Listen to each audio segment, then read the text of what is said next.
welcome to Deaf and Dumb. I'm Dan. And I'm Dudley, man. And this is our 4th episode. Yep, 4th episode. We're still going. Deaf and Dumb goes 4th. Yeah, we're still doing this thing. I know, we still are. I can't believe it. Uh-huh. I kind of can. Well, yeah, I mean, it's not hard. You have a good week? Yeah. Yeah? All right. Yeah? Been all right? Not bad. I got my second Army and War Machine in really early, actually. Yeah? I was expecting it last Thursday. Yeah. And it came in on Monday. Yeah, and you ordered it from... I ordered it, I got it off eBay. Yeah. And it was from a board game shop in Canada. I don't know where. Canada. The big place. Yeah, the big north place. The big north place. And I got it from somewhere in Canada, and they said they mailed it to me, and they said they weren't sure with customs how long it would take, so they gave me an estimation of like the 10th to the 21st. Yeah. So like a big 11-day window. So Yeah. I was thinking Thursday at the earliest, right? But I assumed it would be somewhere in the middle. But it came in on Monday, 3 days before that. So I was like ecstatic. So I've been working on assembling my Puppet Master Cephalix army. I know you don't care anything about that. I haven't played War Machine at all. Yeah. Or really any kind of tabletop miniature game. Yeah. Yeah. Maybe one day. But it's kind of expensive. You should. And that's the main reason why I haven't played. Don't worry about the money, Dudley. Just play. I don't have money. Just play. I don't have money. So let's talk about what we've been playing. Yeah. Pokemon. Yeah, Pokemon. We've still been playing Pokemon all week. Pokemon Yellow. Pokemon Yellow. The old classic. Mm-hmm. I just beat the 3rd gym, which is the electric gym. Yeah. With Lieutenant Surge. The Lightning American, as he's called. It cracks me up. I just beat it. I have all 3 starter Pokemon now. Mm-hmm. And, yeah. I finally got Squirtle. Super excited. Well, I was a little disappointed because I was working on my Magikarp, trying to get him to evolve to Gyarados. He evolves to Gyarados at level 20. Mm-hmm. And I was like, I love... Gyarados is a cool Pokemon, so I was just like, yeah, cool.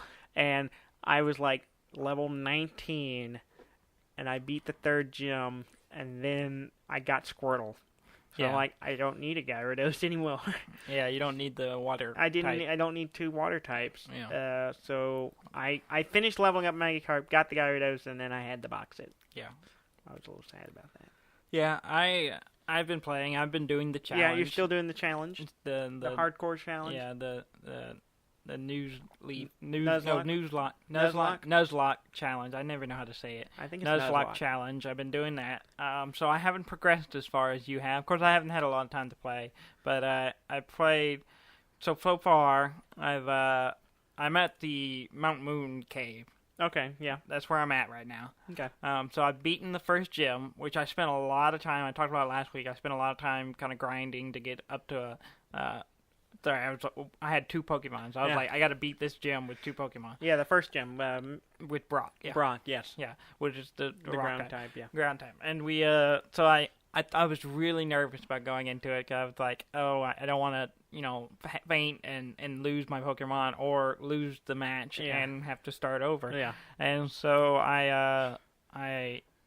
but I went in and I beat it. It was really, really easy. I knocked the trainer out right away, and then the 1st trainer, and then the Brock.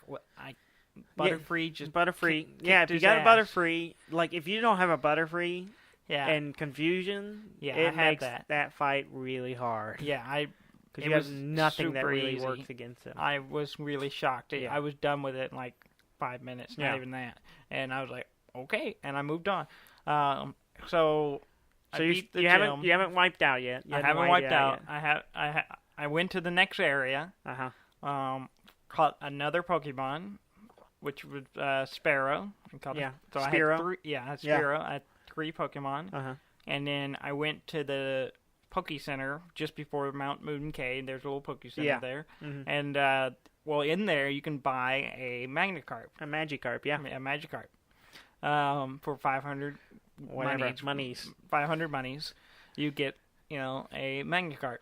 So I was like, okay, I'm going up there are some optional rules within this challenge whether you don't get those things, but I figured you're allow it. I'm gonna allow it. Since you only have 2 Pokemon, I'm getting free. I it. won't trade for anything. Like, I'm not allowed to do that, but I will if it's in game, is it giving or so you will get the 3 starters then. Yeah, so I will get 3 starters eventually.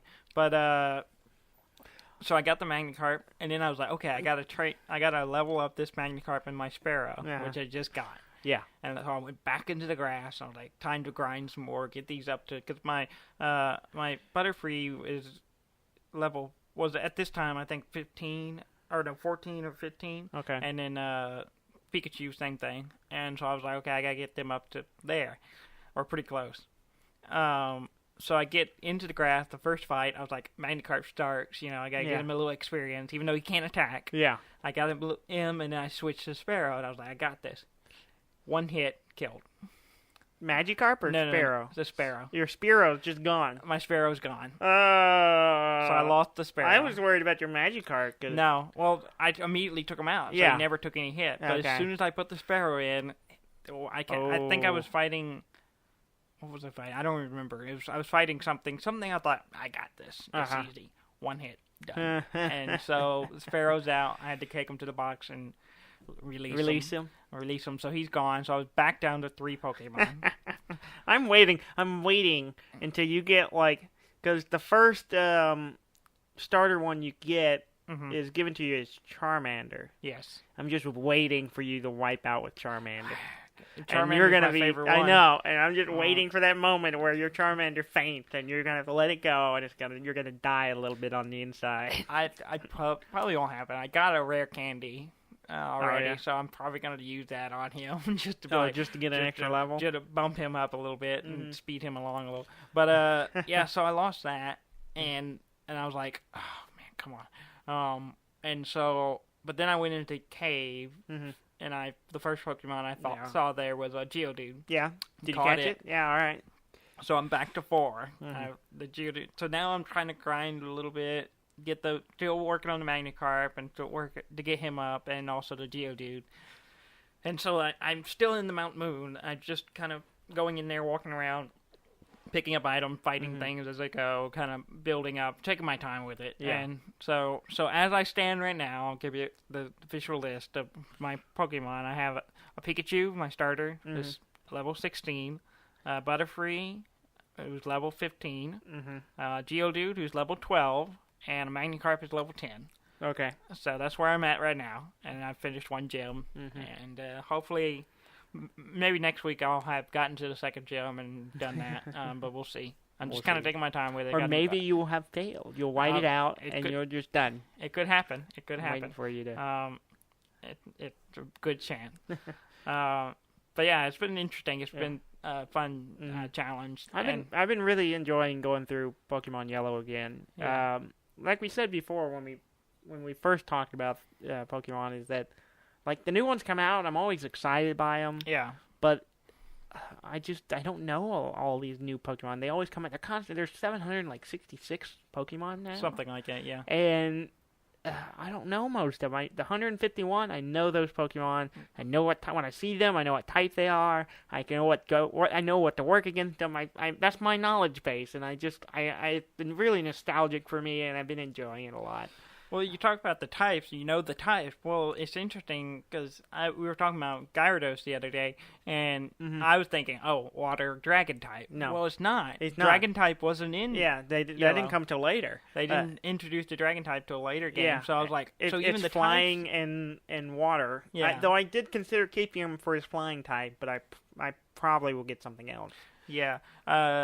So they've even changed some of that stuff. So some of the Pokemon, even the 151, aren't exactly the same. No, they've changed drastically. They get new types. Some of them get multiple types. They add Fairy becomes a type later. So Clefairy and Jigglypuff, they get their own type. I think they're just normal types right now. Yeah, they are. Yeah. And so a lot of that changes. Their moves list changed. There's a lot of they've all changed over the years. So.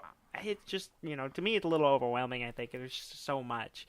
And Though I am looking forward to the new ones. I am too. I hopefully they'll be announcing some stuff about that, and we'll see. Talk about that some more. But Pokemon, I'm gonna keep going. I'll keep providing updates on how I'm doing.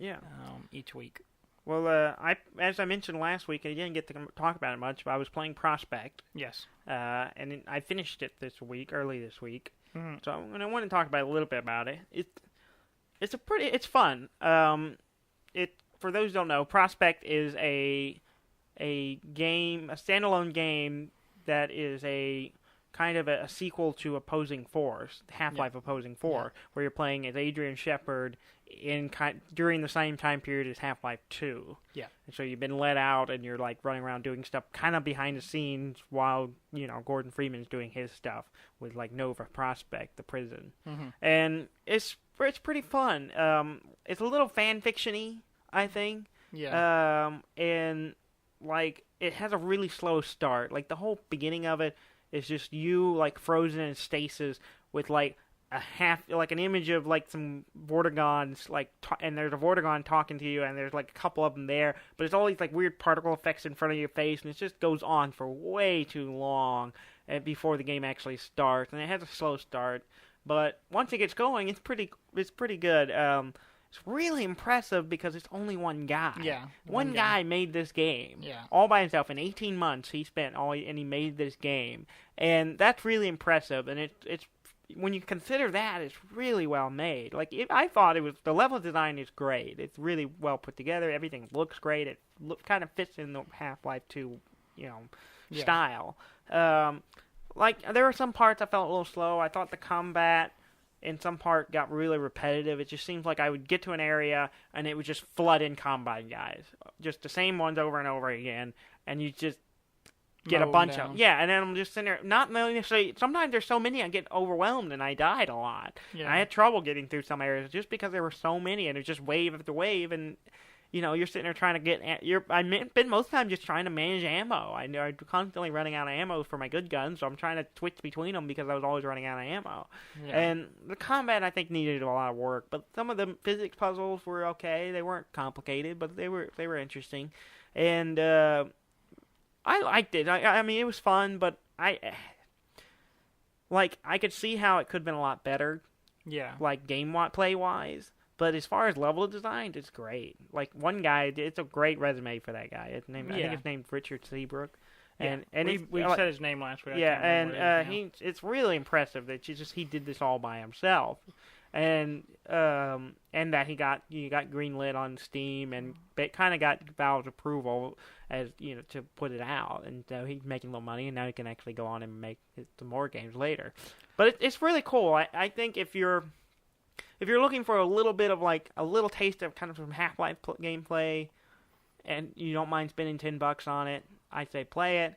If not, I mean, like I said, it didn't really blow me away or anything, and some of it was a little annoying. Like some of the combat was a little annoying and repetitive. Yeah. But it's cool. It's interesting. The biggest thing I didn't like, the one thing that annoyed me the whole time, there's a moment where you're getting flashback, like audio flashbacks of like Adrian Shepard with his unit before Black Mesa, like before all of that. So you're hearing your like commanders and some of your friends talking to you and saying stuff, which is cool. I like that. I thought it was a really good story element. But every time you're doing it, you're hearing that, the whole screen, you get this inverted filter over the whole everything. And usually you're just like walking down hallways or stuff, and you get this weird inverted look for that whole segment you're listening to it, and it's really annoying to look.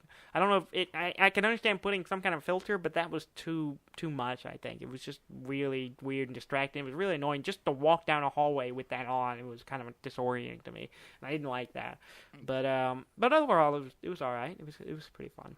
Yeah. I'm gonna try to play your copy of it at some point. Yeah. And because I had originally read about it Yeah. and wanted to play it, Yeah. and so I'll hopefully get some time to Yeah. play it and see what it's like. But it sounds interesting. Mm-hmm. It sounds like it'd be pretty fun. Mm-hmm. Just to scratch the Half-Life itch a little bit. A little bit. Yeah. Shovel Knight? You played Shovel Shovel Knight. Yes, you've played this already. I played through, back when it first came out. You played it. I hadn't played it. I played heard through about it and Plague Knight, the first DLC. Yeah, and I haven't played it at all. Mm-hmm. You and our buddy Graham. Our buddy Graham. talked about it a lot, and finally I was like, I was scrolling through my game list on Steam and your game list, because I was like, oh, maybe there's something on your list I haven't played yet, and I saw Shovel Knight, and it's on my wish list on Steam, and I hadn't played it, and so I was like, okay, so I just downloaded it and played your copy, and I like it a lot. It's a lot of fun. It's hard. It is hard. I haven't got very far yet. I've only played, a couple hours into it. It's a lot of fun though. It's a lot of fun. It gives me a very my favorite thing probably in the whole game, not just besides playing the game, but is the map. Yeah, the world map. The world map is Super Mario 3. Yeah, world map. Where you're the little figure moving around. There's little things that pop up, and you can go back. And I love it so much. Oh, it's great. It's so great. There's a lot of callbacks to the old Mario games, the old platformers. There's a lot of that stuff in the game. Really enjoy it. And the art's fantastic. All the pixel art is game. Really very great. Pretty. But it's a lot of fun. I've beaten 2 of the bosses, I guess, and I'm trying to. It's opened up the next area, so I'm going into that and trying to be. And it got the leap up from the first area to the second area is a pretty steep, difficulty change. So I'm trying to work my way through that. Yeah. But I really like it. I like it. I'm gonna keep playing it. I'll probably play it some more this week. I can't wait till you play through it and kind of beat it, because it's a great game. It's got a great story. And then you turn around and play through it again as Plague Knight, because the way it's set up is that you're playing it kind of at the same time. Well, Plague Knight's doing his stuff kind of at the same time as Shovel Knight's doing his stuff. Yeah. And it's great because his mechanics is completely different from the way Shovel Knight plays. So you're going through the same level with a whole new set of mechanics, and it is hard. It is really hard. Yeah. Like, I got used to Shovel Knight, and I'm like, oh, yeah, I got this. I'm good at this. And then when I switched, the DLC for Plague Knight came out, I was just like, this is a completely different game. And I can't wait for them to put out the next ones. Yeah, they're putting one out for Spectre Knight and King Knight are the next ones. Yeah. I'm really excited about that. Which those are the 2 I've beaten already. Or the 3. There's the Black Knight, the Spectre Knight, and King Knight. Yeah. I've done those 3. Spectre Knight was probably the hardest for me. King Knight I beat first try. Black Knight I beat first or second try. Black Knight pops up a couple of times. So, yeah. I figure he did because he runs off. I haven't, but he runs off. He doesn't die or whatever. But the Spectre Knight was pretty difficult for me. I died a lot on that one. It took me a little while to kind of figure out the rhythm. And all that figure stuff. out the timing. Yeah. But once I got it and knew where to stand. I'm really curious how those, like, when their DLCs come out, how they will play. Yeah. Because it's just like, Plague Knight is so different. Yeah. Like, I haven't got to him yet. The mechanics on him is so different. But he still kind of walks around on his feet. Like, Spectre Knight flies. Yeah, he flies. And so I'm really interested to see what that is. He's got the big scythe. And the King Knight he's probably the weakest one of all of them. And I'm kind of really curious to see what do they do with that. That's really, I'm really fascinating. But it's really cool how they overlaid these games. I can't wait for you to play through it and see what it's all about. Yeah, it's fun. I'll be playing more of that this week. Yeah. But what else you been playing? I played Mini Metro this week, which I've played before. Yeah, and I've told you about it. Yeah, I vaguely remember you. Yeah. I rediscovered it because I was bored earlier this week, and I was going through the Penny Arcade first 15. Where they play the first 15 minutes of a game they've never played before. Yeah. And one of them was I was catching up on a bunch of them. One of them was Mini Metro, and I'm like, this game looks really interesting. It seemed familiar, but I couldn't remember from where. And the reason it seemed familiar because I had played it and I told you about it. Yeah, and so I went and got it. It's on Steam. I think I don't remember how much it was. It was like $10 or $15. It's pretty cheap. It's fairly cheap. But the game is you're building you're in a city center and you're building the subway system. Yeah. It's like this really minimalist public transportation simulator. And what you have is you have little subway stops that are represented by shapes like circles and squares and triangles, and then those will get little mini shapes that pop up at those substations, and they're trying to get whatever their shape is. A little square will pop up, and he's trying to get to the square substation. Yeah. So what you're doing is you're drawing colored lines between all of these stations. So you start out with just 3 of them, and you draw like one line that runs through all of them, and it starts picking up. And you got little trains that go around and pick up people and drop them off.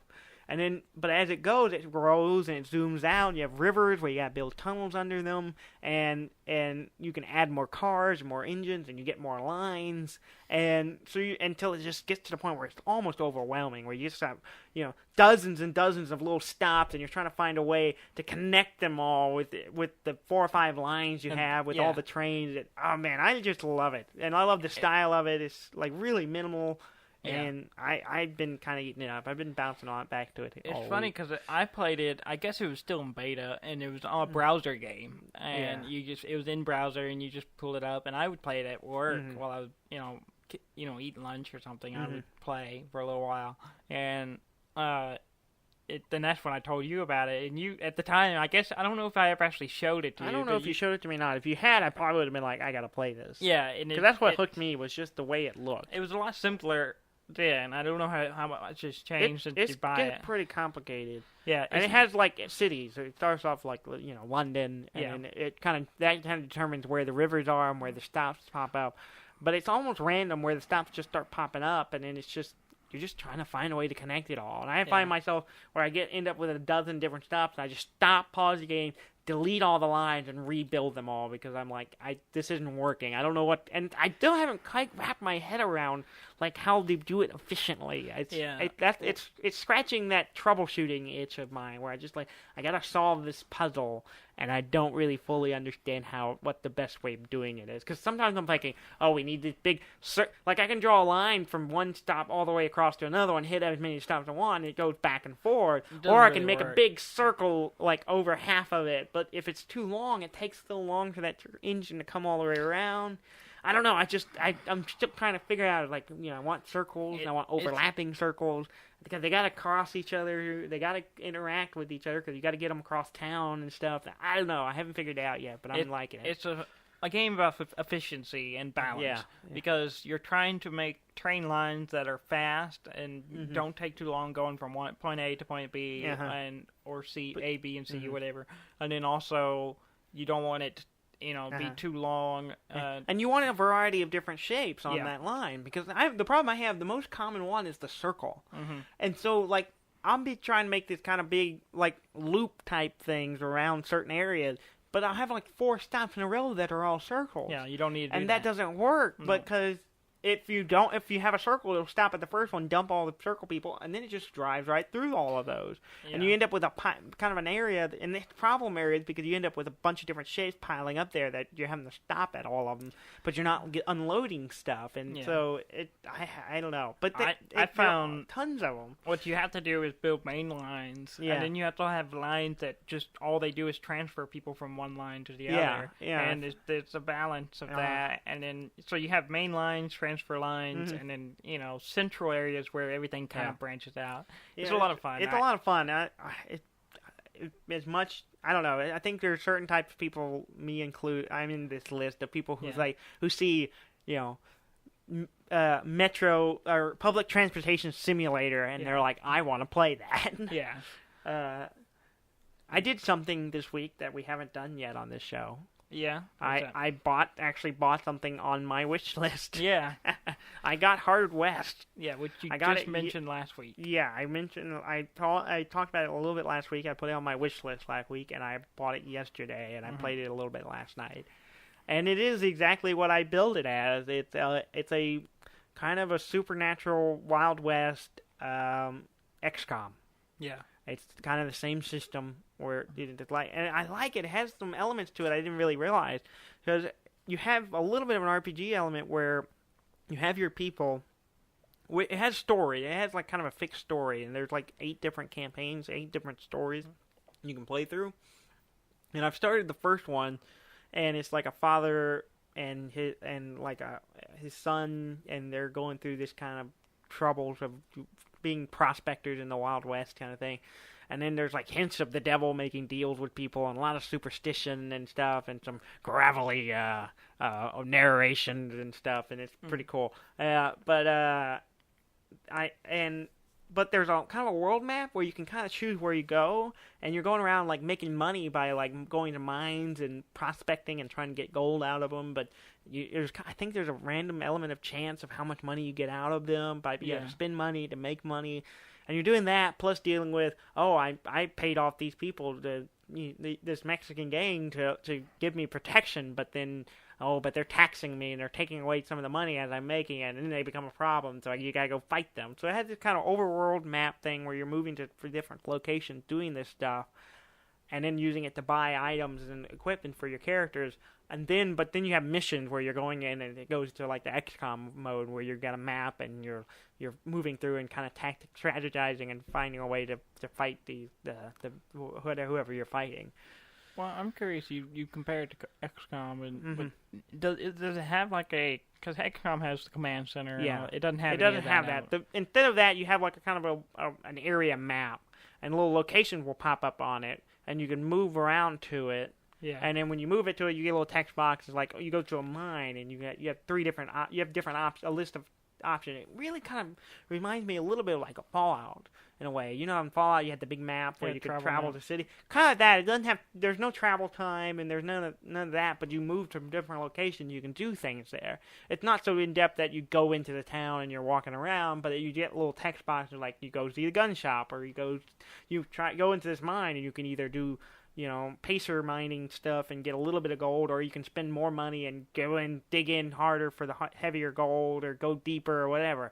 All right, but there's also some risk with it. I haven't played enough to get a full scope of how risky they are and how bad things can turn bad.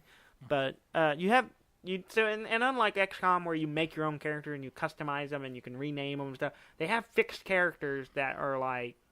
It's part of the story. Yeah. So if they die, you have to restart that mission. But I think you can get other characters that you can get like hired hands and stuff that will fight with you. Mm-hmm. That if they die, I think you lose stuff. Like I had one guy who was, when the Mexican gang was supporting me a little bit, they provided a guy to fight with me. But if he died, I lost a little bit of money. But it didn't kill the story. Okay. I don't know. I want to play it some more. I haven't had a lot of time to play it. I've only got like an hour or two into it. So I want to go back. I want to keep playing and see how it feels. So I'll play it more and report back on it. Yeah. Well, that's interesting. Yeah. It sounds like a fun game. I love any Western themed thing. Yeah. So I'll probably give it a try at some point. Probably your copy of it. Yeah. It seems to be happening a lot lately. Playing your copies of games. Because I'm poor. Yeah, well, you and me both. All right, moving on. Yeah, let's talk about some board games that we have a few board games that we got at the beginning of the year that we haven't. Yeah, we got them at Christmas. We got them at Christmas. We haven't talked about. We haven't talked about them yet, so we want to. Yeah, let's talk about some of the ones we played a little more. Yeah. You got Sheriff of Nottingham. Yes, I got Sheriff of Nottingham. You want to explain that one to us? Sheriff of Nottingham is a 3 to 5 player game. It's been out. It came out in 2014. It's kind of a bluffing game, basically. Mm-hmm.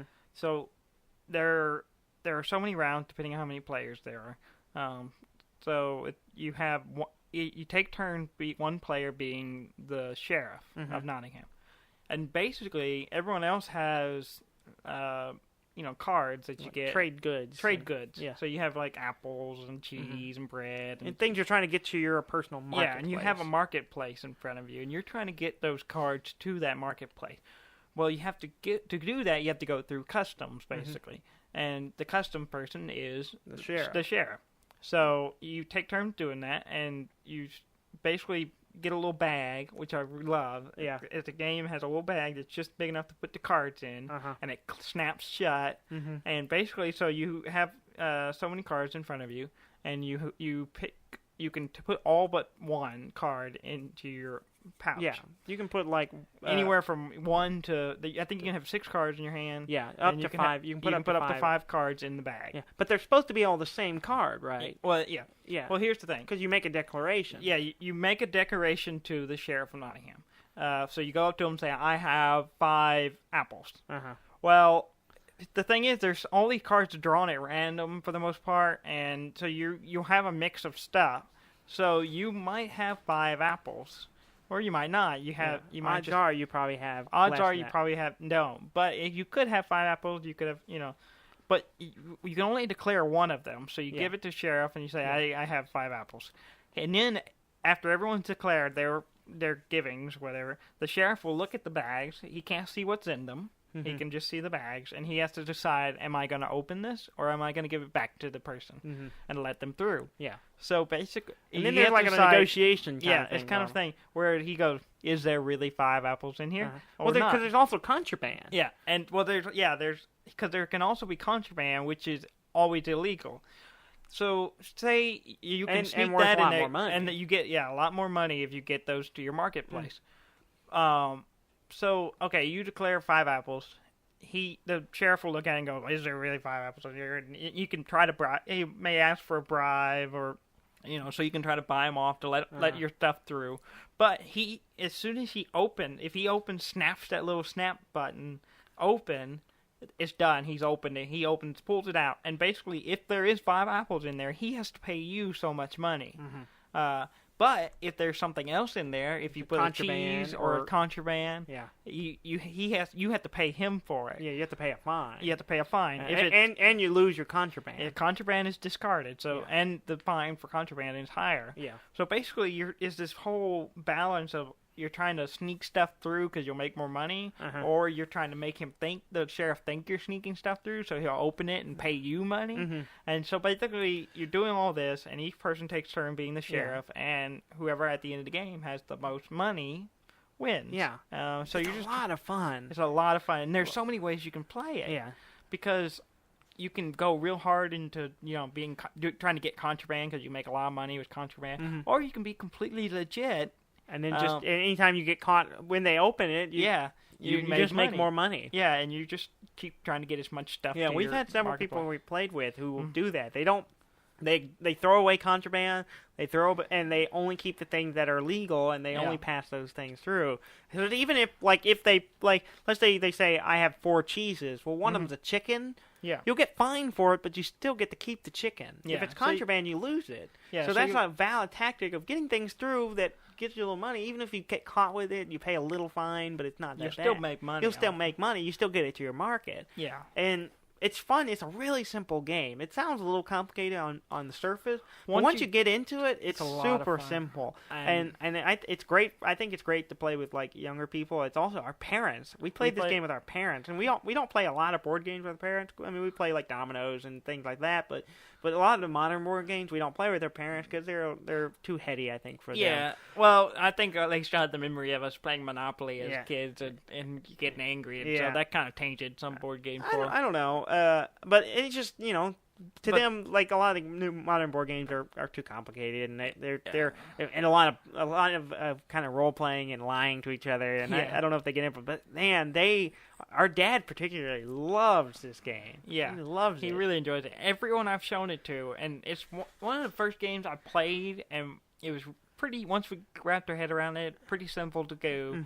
Once I played it, I had the most fun ever playing.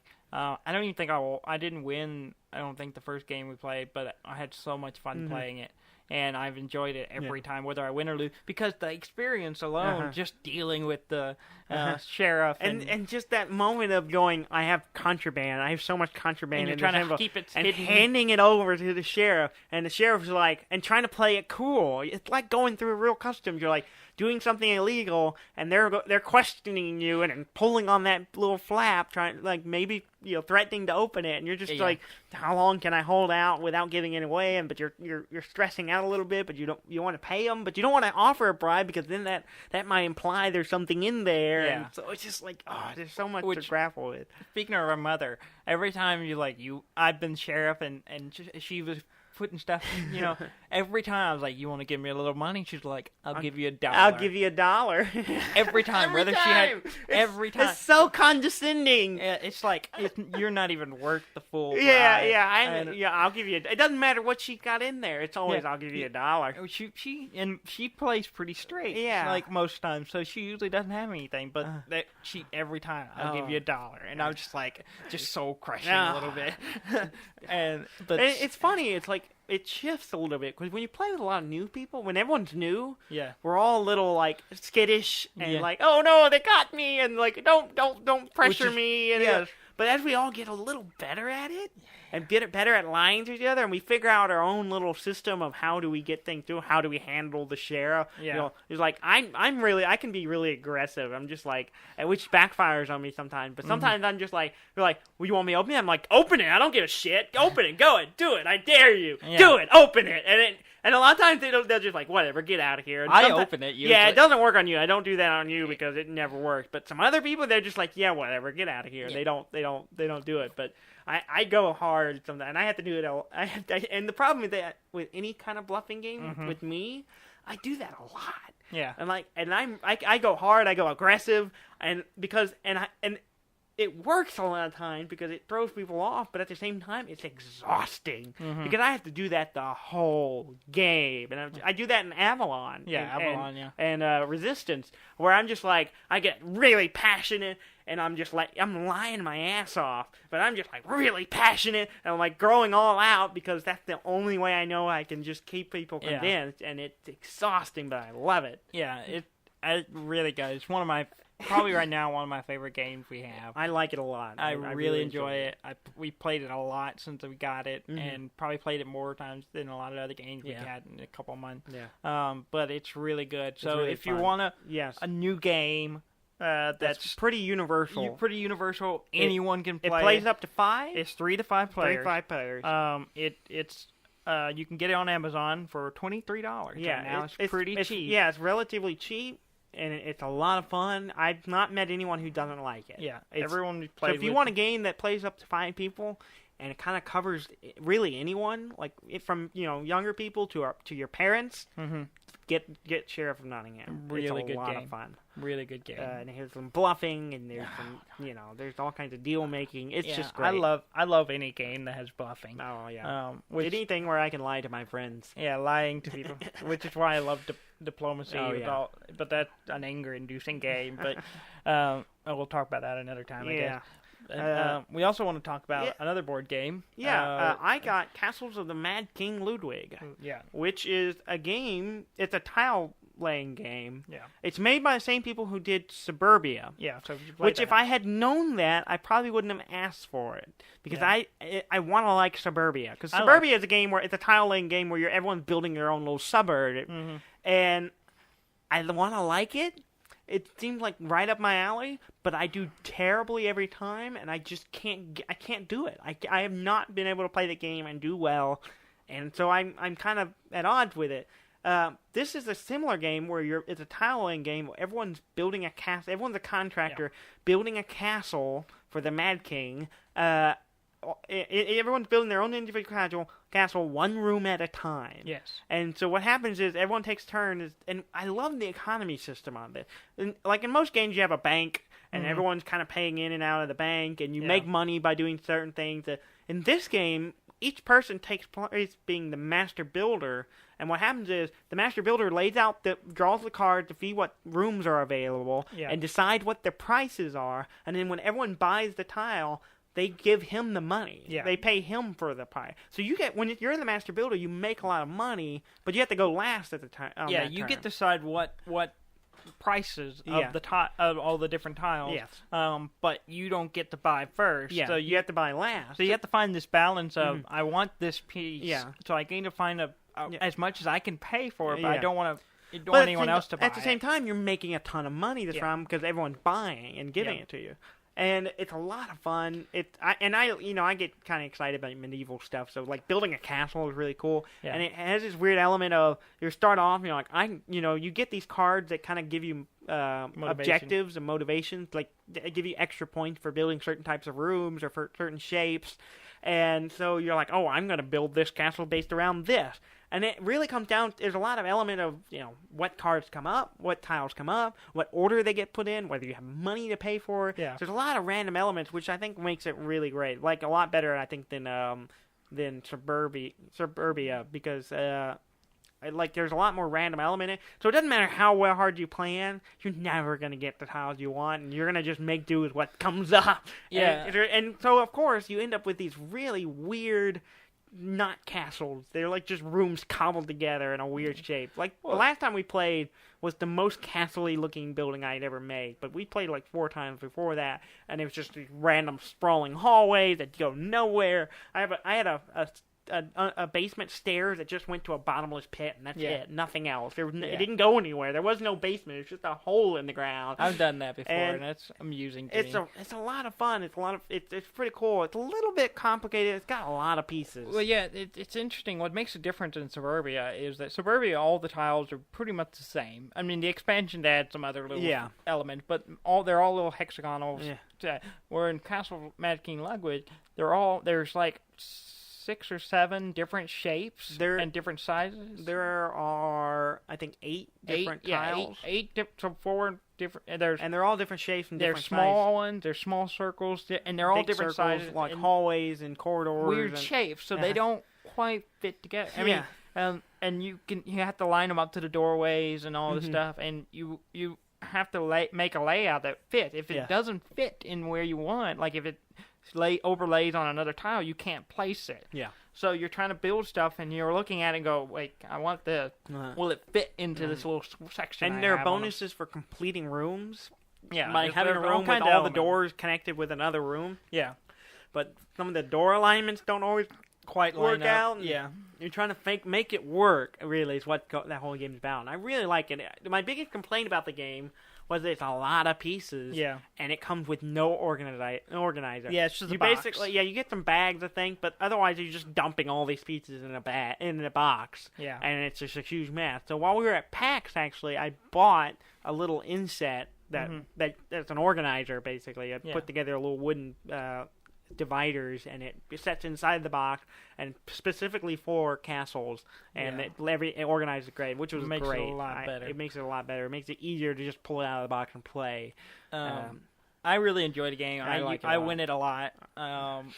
It's always a good sign for me. Yeah. I really enjoy it. I can really get my head around it.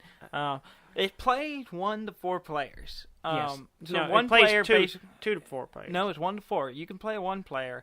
It's a kind of a points building thing. Oh, really? I think a solo. It has like different a rules. Type it's thing. kind of a practice thing, but it can play 1 player. Oh yeah, it does play 1. 1 to 4 players. Yeah. But I don't recommend playing 2 players. Yeah, I've played 3 to 4.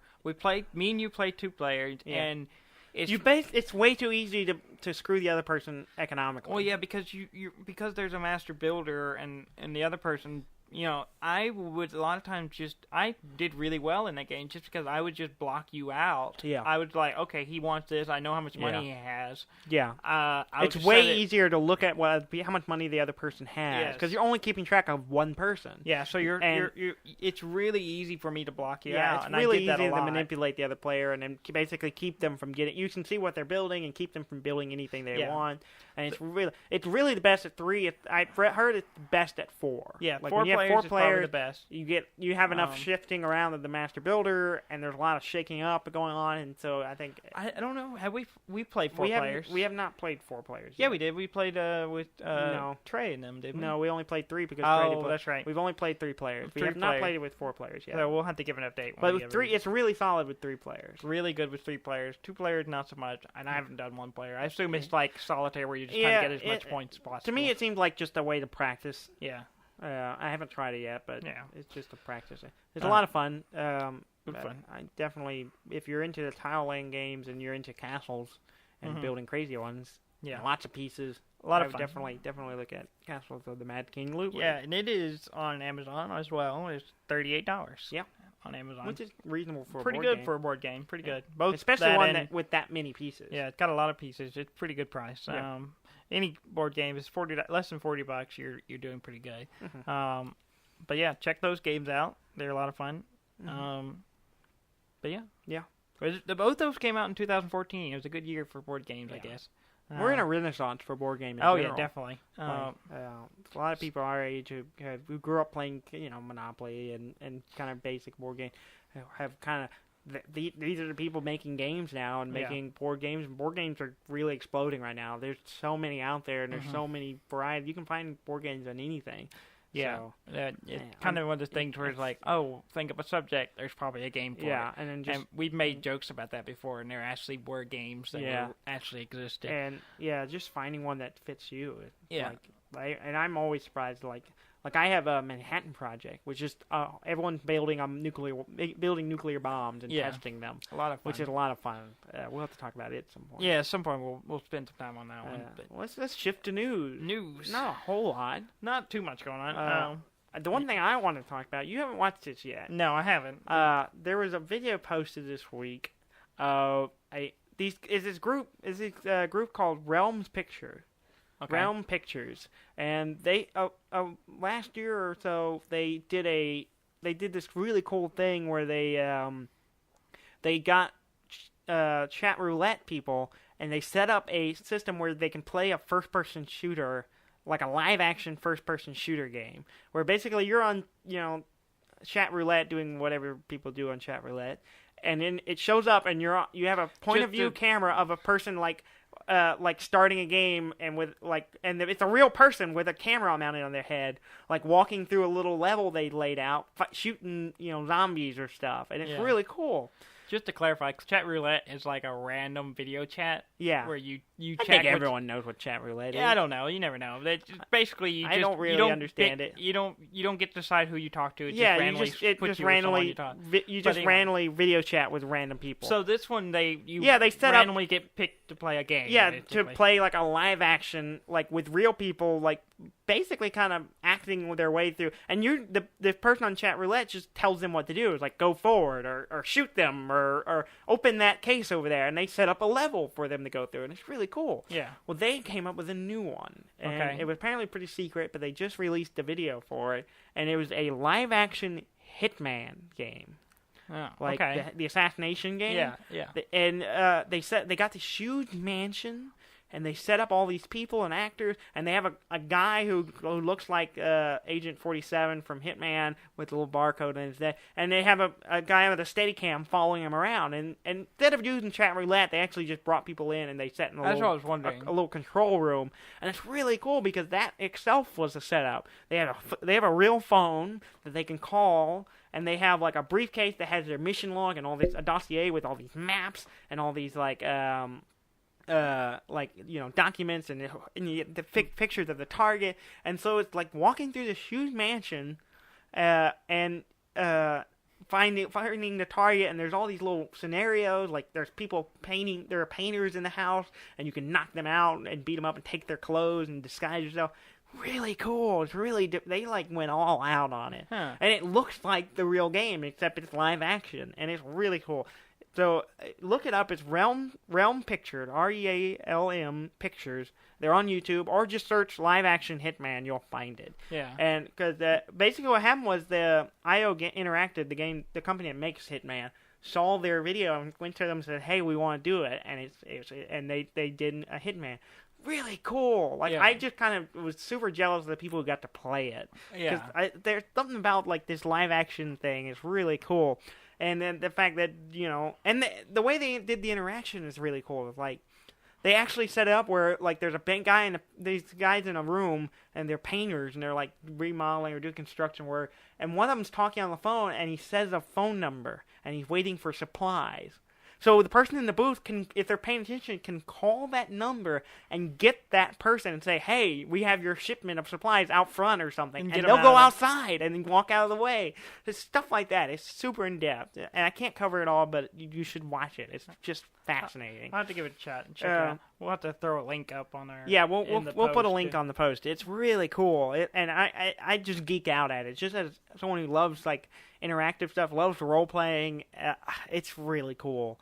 And I think it's fantastic. I know they'll probably keep doing more stuff like this. I can't wait to see what they do next. Is there some kind of delay on the conversation? Like if the guy's in a fight, does he if someone goes, oh, punch the guy or whatever, and does he? Well, in this one, it's just like knocks the guy out, and then he just like hits him over the head with. He picks up a bottle and hits the butler, and like take his clothes, or it's just like really or walk forward, real basic, go over here, do this, or go inside, go through the door, hurry, move fast. It's not like And they actually got the guy who does the voice of Agent 47 in the game. He's in there with them in the control room in a sound booth, like doing the voice of like the thoughts of what he's thinking and stuff. And really? So they're hearing him responding to that's pretty good. It's super cool. Really? They went all out, and they're in this huge mansion. You should watch it. It's fantastic. Of course, I know part of it was also marketing because the new Hitman came out last week. Have you played it at all? No, I haven't. No, neither have I. Yeah. Also came out this week, the Tom Clancy's The Division. Yeah. Have you played it? No. Neither have I. Yeah. All right. Yeah, in other news. Yeah. So this week, an update for Diablo 2 came out. You mean Diablo 3? Nope, Diablo 2. Diablo 2, like the old one. The old one, the 2000, game that came out. So 2000. They patched the old one. They patched Diablo 2. Explain to me why. So it's been 5 years since they updated it or patched it before. So the last time they patched it was 2011. Half a decade ago. Yeah, so 5 years ago they patched it. But the new update is basically they updated it to fix a few glitches, but mostly glitches that came up from new systems. So like newer OS, Windows 10, all that. So new computers. Apparently, new glitches. There's still people playing that game. Yeah, still a lot of people play Diablo 2. In fact, I played before Diablo 3 came out. I played Diablo 2 I jump back into 2 every once in a while. Every once in a while, I love going back to it. I love that game, and a lot of people still play it. Still a huge community of people play. Oh yeah. And there's been a push from Blizzard to kind of keep working on that. Yeah. And, apparently, a while back, a year or so ago, they were hiring people for the Blizzard Classic Game Division or something like that. And apparently just what they've been doing is updating it. But they came out with that, and they also updated, the big thing on it is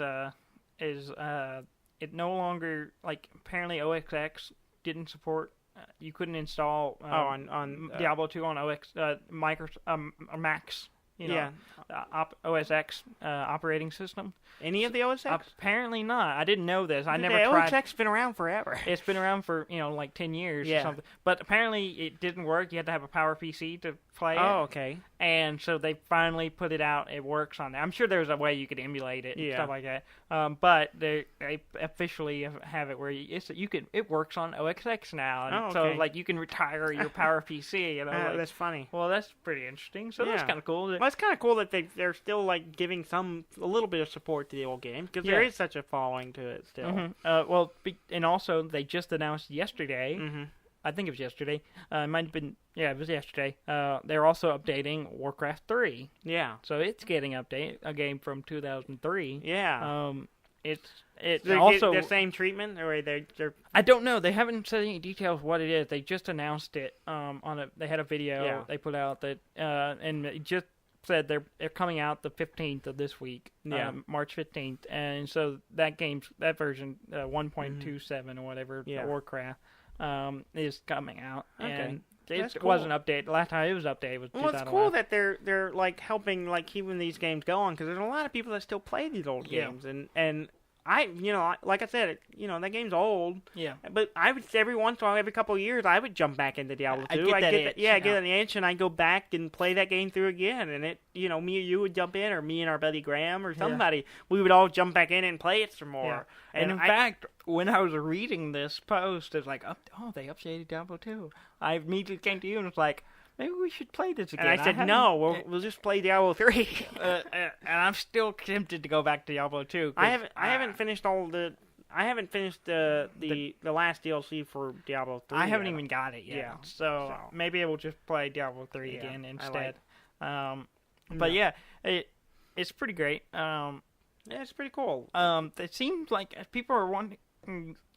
maybe it's a kind of a, if they re-release it or something like that, remaster maybe, because that's what they were speculating when they hired new people for the classic game. Well, I don't know. I don't really see that, because we can still go to our Hastings and they still have a battle box set of.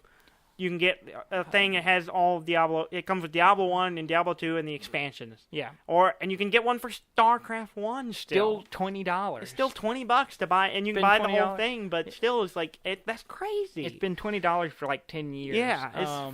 It's still really sought after game. Old games are still good. And that's the kind of thing we were discussing briefly is like the used to be old console games specifically. Yeah, especially console. PCs a little bit too, but for the most part, console games, like, once the console had its run, like if the NES, once the Super NES came out and the NES was old, you didn't play the NES you game. hardly played the game. You would keep them. Some people kept them, whatever, but you'd have to go back to the old console to play it. You would have to go to. So typically those games died. Yeah, they were done. They were done, and you wouldn't really play them anymore. Well, nowadays with virtual consoles and Nintendo's backwards compatibility, we're playing Pokemon Yellow again. Yeah, they're re-releasing these games on the modern systems, on the on Steam, on PC, and everything. Yeah, and so they have a new life to them again, and that's fantastic. And in a way, it's nostalgia's money. Like, just re-releasing these on a virtual console, I can carry around all my old games that I loved, the 18-year-old games, and I can put it on my little 2DS, and I can carry it with me wherever I go and play them whenever I want. Yeah. And that's really cool. Or go back and play games I missed or didn't have the console for or whatever. Yeah, and remasters are a big thing. Yeah. They've done remasters of Baldur's Gate. I haven't played the remaster. I didn't really play the old one, but I played the old one a little bit. Yeah, and it's on my wish list, my Steam wish list. I always think about buying it just to play through it. Yeah, I thought about it because I'm, D&D basically. I love the old isometric games. Yeah, and so it's big money for that stuff because people who played the old ones would love. And there's a whole younger generation who have heard about these games, never played them. So it's a great opportunity to go back and play. Kind of go through some of the history of gaming and play some of this stuff. And I think it's fantastic. We're in a great time because we kind of have almost unlimited access to play old stuff, new stuff, and just whatever. I'm still waiting for them to put out Super Metroid 3 on the DS so I can play it. I saw a thing about the new Nintendo. Apparently, Nintendo I think there's NX? I think there's some. I think there were some hardware issues. Maybe I don't know how true this was, but apparently the new 3DS, the one they just came out with like last year, it will handle all the SNES games, and so I think there is plans to release more SNES games. But I'd have to buy a new system. Yeah, I don't know if it'll. Well, because they put it out, they put the Super NES. They had put Super Metroid 3 on the, or it's just Super Metroid on the Wii U. Yeah, Wii U. But I don't have a Wii U, so I wouldn't able to play it. But I really wanted it on. I would love for them to put it out on the 3DS or 2DS or whatever. But they haven't yet. Maybe they will in the future. Well, let's quickly go through our wish list. Mine still has XCOM 2 on it. I don't know when I'll buy. Especially as we get closer to April and Dark Souls 3 is on the horizon. XCOM 2 is kind of shifting down. As much as I want to play it, I may have to wait. The next game I'll buy will probably be Dark Souls 3. Yeah. That's coming up. April 11th. Yeah. Pretty quick. Hopefully I have money to do it. I probably will scrape something together. I also kind of want to throw a board game on my list, so I was looking through my Amazon wish list trying to decide what I wanted, and I came across I forgot about it. It's a Sherlock Holmes. The Sherlock Holmes consulting detective. Consulting detective. Yeah. It's a board game detective game, and it's really just like one play. You can play it with someone else, and it's really just one person solving cases. It's a lot of fun. I've played it. Has a scoring system for basically how well you do, and basically you're trying to do as well as Sherlock Holmes does. It's really difficult. It's really difficult. I don't know. Me and our buddy Josh played through it a little bit, and it was a lot of fun. Yeah, we did pretty well, I think, on it, but it's hard. It's a really hard game. I was going to borrow it from him, but then it didn't work out. He moved away, so I haven't been able to get it from him. But that's on my list, and I wanted to bring that up, and maybe we'll get that. I may pick up. Last week it was mentioned to us to do Lovers in a Dangerous Space-Time, which looks like a lot of fun. Yeah. I may pick it up this week. I think it's only like $15, so I may pick it up and we can play it and talk about it next week. Yeah. Also, Who's Your Daddy? Still on my list. Still on the list. Hopefully we'll play that soon. Yeah. Because it looks ridiculous. It looks ridiculous. Look like fun. Yeah. Well, let's kind of wrap it up. Please continue to share us. Tell your friends. Show us on your social medias, whatever that might be. Facebook, follow us on Twitter. Follow us on Facebook. Both the links for those are on the top of our website at deafandumb.com. That's DEAFNDUMB.com. And thanks for listening. I'm Dan May. And I'm Dudley May, and this has been Deaf and Dumb.